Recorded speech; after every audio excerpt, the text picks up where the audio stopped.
or one good combination.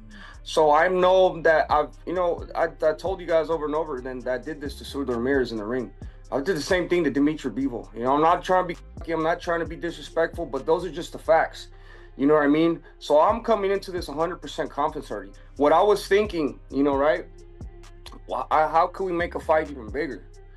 I was thinking of maybe we do a catchweight at 190. We get the cruiserweight belts involved, the light heavyweight belts involved, and winner. David Benavidez had just offered Dmitry Bivol a catchweight fight and made it clear he was willing to face anyone between 175 and 200 pounds to prove he belonged at the very top and had earned his shot as the leading WBC contender. But after years of missed opportunities and broken promises, he decided he was done waiting. He was now carving his own path toward a championship. But that's the fight that I've been wanting to get. I want to make my dreams come true, of becoming a unified world champion. And I don't know what's going on over there. I don't know. He said that he wanted to take the fight with Benavidez again, and then they said that he had surgery. So I really don't know what's going on over there.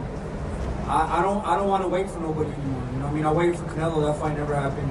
Now I'm waiting for Bivol, that fight's not happening. So I want to achieve great. That path eventually led him to cruiserweight, where 2 world titles were on the line. Benavidez explained that the move was driven entirely by his desire to prove himself and cement his legacy among boxing's all-time greats. I have an opportunity to go up to fight for 2 titles at cruiserweight, and I said, let's get it. So we're going to go up there with a fight Sudo Ramirez, May 2nd. And then a possibility of win there, fight the Australian Jai Opetaia? Yeah, that's what I'm here for. I'm here to prove myself. Everybody always says that I can't do this, I can't do that. I'm judging this person, I'm judging that person. When I go in there and get the victory, it's always the same thing. You know what I mean? I just want to prove myself as a... Standing in his way was Jai Opetaia, a man who was not impressed by bold claims made outside the ring. Opetaia responded directly, questioning why elite fighters were not consistently facing the best competition and arguing that true greatness required action, not just words. Getting a lot of money, like what's the problem? Hey, they're talking about fighting the best, this and that. I don't talk about it, boys. I'm right here. The winner out of Zerdo and Benavidez. Let's go. Let's make. And you guys have heard David Benavidez, or better yet, Jai Opetaia's response to David Benavidez's. Opetaia made it clear that fight week was business as usual for him. He remained completely focused despite all the outside noise, stressing that everything depended on this fight and that he was fully prepared for a brutal 12-round war. Just another day in the office for us. These are the same questions that I get every fight. You know what I mean? Like, we're focused on the fight. Without winning this fight, all our sort of future plans just they go. So this is very important. We haven't taken him lightly. We're ready to go to war, and we're prepared for 12 hard rounds. Despite the tension, Opetaia acknowledged that Benavidez was young, hungry, and fighting for the right reasons. He added that if the fight ever happened at light heavyweight, he would face him without any hesitation. He's younger, he's hungry, and he's got something to prove. People are really hoping to get you and Benavidez eventually. I know you had to have maybe have him in mind, hey, eventually I think I am going to face this guy. Is that the case? If that Stones comes, man, and comes, let's do it. Respectfully, I got a lot of time for him. I've seen some of his interviews. He holds himself well. He's fighting for the right reasons, What made Benavidez even more dangerous heading into this fight was what he revealed about his own body. He said he never had to drain himself to make weight, and while people questioned his power at the higher division, he had been hurting sparring partners since he was a teenager and never once doubted his ability to stop opponents. Yeah, I knew that I was going to look extremely good because I didn't have to cut no weight. And, 200 pounds, people didn't think I had power, but I've known I've had power my whole life. Since I was 14 years old, I've hurt every single sparring partner that's been in the ring with me. So for me, having power, I didn't never question myself. So when I got this fight, I said, okay, this is when I'm really going to be able to shine, because nobody thinks I'm going to come up here and stop this guy. But I know in my heart that I could stop Zurdo Ramirez. I told Brian Mendoza, who had shared the ring with elite-level fighters, stated that Benavidez's speed and endurance were steadily becoming too much for opponents to handle. He believed that even without a dominant blowout, Benavidez's constant improvement during fights allowed him to slowly take complete control over time. In question to Zurdo, who's not a few steps behind as far as speed is concerned, and I think David is just going to outclass. I'm not going to say a total wipeout, but David's speed and his endurance that he's been building up over the last few fights is going to probably take control of the fight. Well, you know, in addition to that, hey, he right now is he turning into the face of boxing, Ralph? You know, the attention he's getting from the media, it's insane. He's a very different... Ralph, a respected voice within boxing circles, added important context about what Benavidez was building beyond just championship. He explained that Benavidez had to earn respect from Mexican boxing fans the hard way, since he was not born in Mexico like Canelo. By defeating top Mexican fighters, he was steadily building his reputation as a future face of the sport. Canelo has been the darling of the Mexican national fans forever, because obviously he was born there, and then him coming here, Canelo doing stuff in English commercials and whatnot, speaking English, kind of made him, you know, a darling of the world. Now David has to do it backwards, right? It's what De La Hoya had to do. He had to win the approval of the American fans first, and then now I do believe he's winning the admiration of the Mexican national fans. Tim Bradley, a two-time world champion and one of boxing's sharpest analysts, questioned why Benavidez was chasing legacy names at 168 but not targeting the real champions at 175. He emphasized that moving up in weight meant nothing if a fighter was not willing to go after and defeat the top belt holders in that division. Benavidez and also Benavidez. It's like, okay, 168, you want the king Canelo Alvarez, but then when you get to 175, why you not fighting the king at 175? You feel me? Like, why you not chasing that guy? Hey, I'm me. I'm gonna be me. I'm gonna stay what's on my mind. I'm gonna stay the truth. Why are you not fighting those guys? Are those guys occupied? Are those guys not available? Bradley also broke down what a future fight against a more calculated opponent would look like, explaining that it would ultimately come down to who could break the other man's will. He noted that any fighter with the discipline to pause and pick their shots carefully could expose Benavidez if the pressure was managed intelligently. The style matchup's going to be it's going to be real interesting, man, because it's going to be whoever can break whose will. Yeah, that's what it's going to boil down. Whoever can break whose will. Because both throw quick combinations on the inside. I think, like I said, Benavidez is more of a like a machine gun type, you know, and then you have Ramirez is more of it's real placed, nice place shots, you know, that he runs his combinations and he varies his attack. Despite that, Bradley ultimately favored Benavidez, believing his relentless forward pressure would gradually break his opponent's rhythm and confidence. He said that Benavidez's high-pressure engine was simply too difficult to handle at the elite level. He's constantly walking forward and putting that smart pressure and methodical pressure on you while he's hitting you at times, and then any time that you freeze up, he's there. He's gonna let those damn hands go.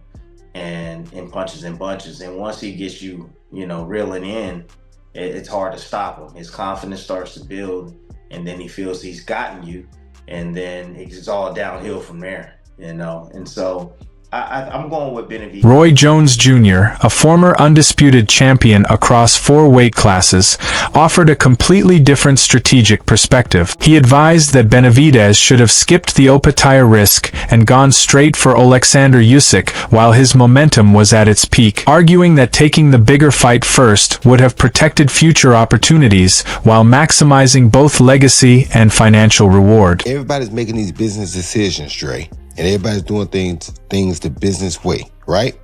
It is not smart for David Benavidez to give Jai Opetaia a shot at his name right now because he's hot right now. You go up and fight Usyk while you're hot, and it makes sense. You can always come back down and fight Opetaia if you want to. You understand? If you lost to Usyk, Opetaia fight's still there. If you lose to Opetaia, Usyk fight gone.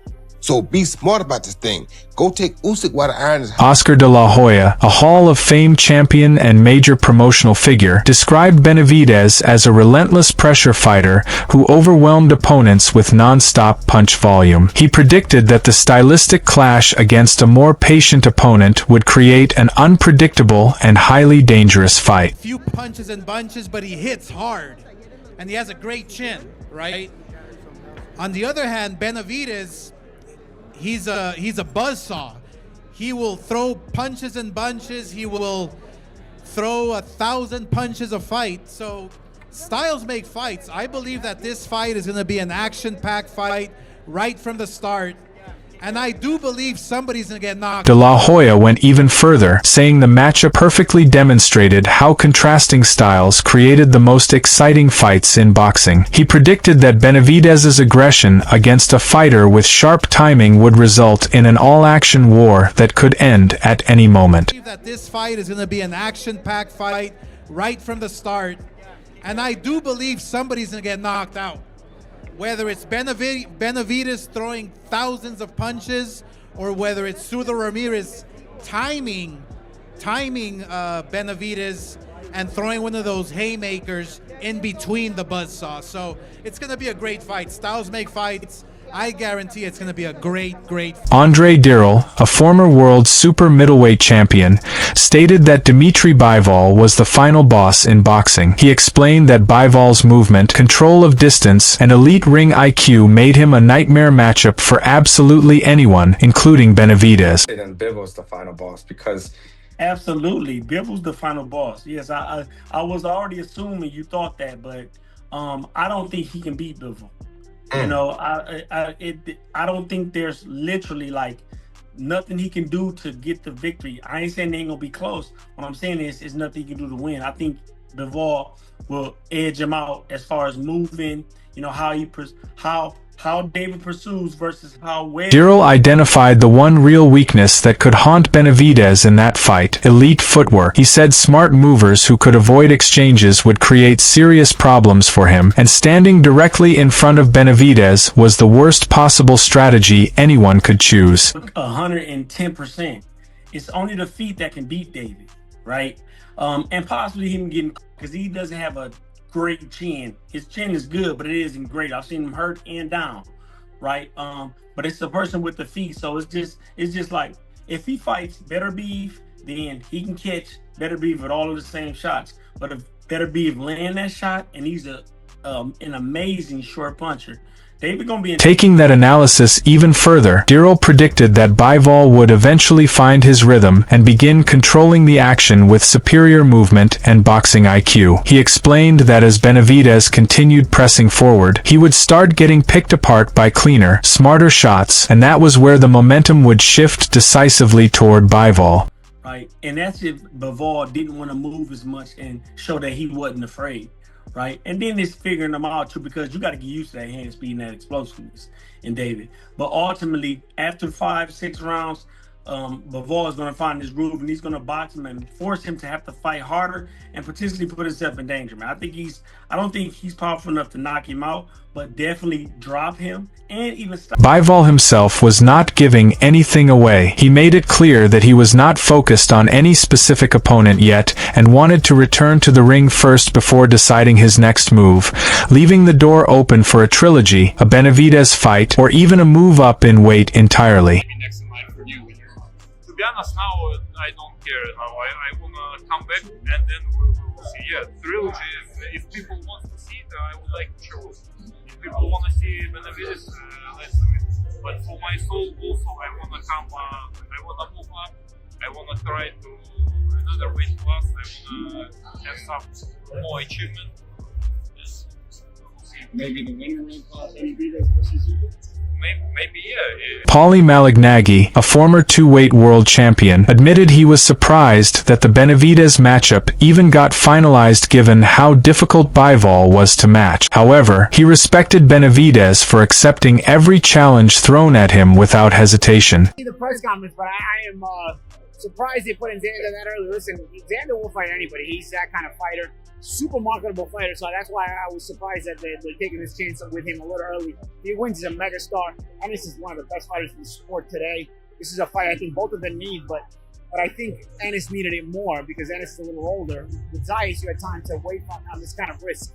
So credit to both guys for making it. Credit to the zone for making it, for getting all these promoters together and making these big. Behind the scenes, Benavidez Sr. revealed that Turki Alashik was the key figure who could make a Canelo versus Benavidez mega fight become a reality. He claimed Turki had already expressed serious interest and intention in making the fight happen. I saw this headline come in here today from Turkey, $200 million Canelo Benavidez. Can you put any truth to that rumor? Yeah, the only one that can make that fight is Turki Alashik. We're super excited to be working with him still in Turkey now. It's a great combination. Super excited, and if somebody can make it, it's Turkey, and he's willing to do that. I talked to him, and he talked to me and David, and he said he wants to see that fight. David himself reacted to the loud crowd support for a Canelo fight following his major victory. He respected Canelo's greatness, but made it clear that he still believed the fight needed to happen sooner rather than later. Feel good, man. I just want to give the fans what they want to see. I've seen Canelo in the building. Hey, let me just ask the fans this. Do you guys want to see Canelo versus David Benavidez? Enough said. That means that we can't leave that fight on the table. You know what I mean? Whatever. I have respect to Canelo. He's a great champion. I'm a great champion. With everything said and done, Benavidez confirmed he was heading back down to light heavyweight with Bivol firmly in his sights. After moving up, winning titles, and proving himself at cruiserweight, he said it was now time to return and chase the remaining belts at 175, and nobody was going to stand in the way of that mission. If you were to guess, it sounds to me like you're leaning towards going back to light heavyweight. Is that accurate? That's what you want to do next?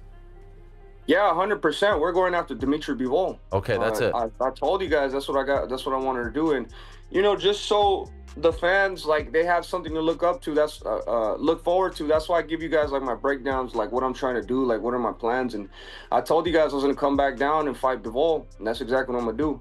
Now I won 2 more titles at cruiser. David Benavidez had drawn his own map and was following it on his own terms. The catchweight offer to Bivol was not desperation. It was a statement from a man who believed he was ready for anyone, anywhere, at any weight. Whether Bivol accepted, whether Canelo ever stepped up, or whether Opetaia stood firm, Benavidez was no longer waiting for permission from anyone. Every week brought more heavyweight drama, bigger fights, and deeper breakdowns just like this one. That's it for today's video. Stay tuned until next time.